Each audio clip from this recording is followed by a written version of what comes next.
আলহামদুলিল্লাহ।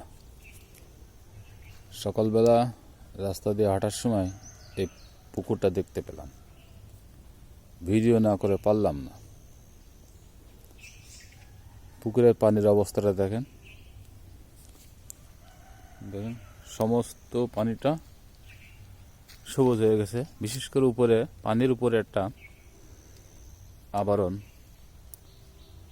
পড়েছে, পুরো পুকুরটাকে সবুজ করে ফেলেছে।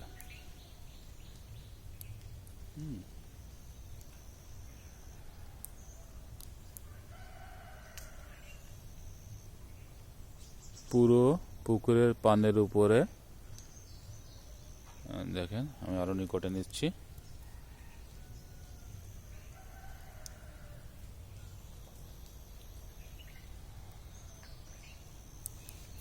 ওকে।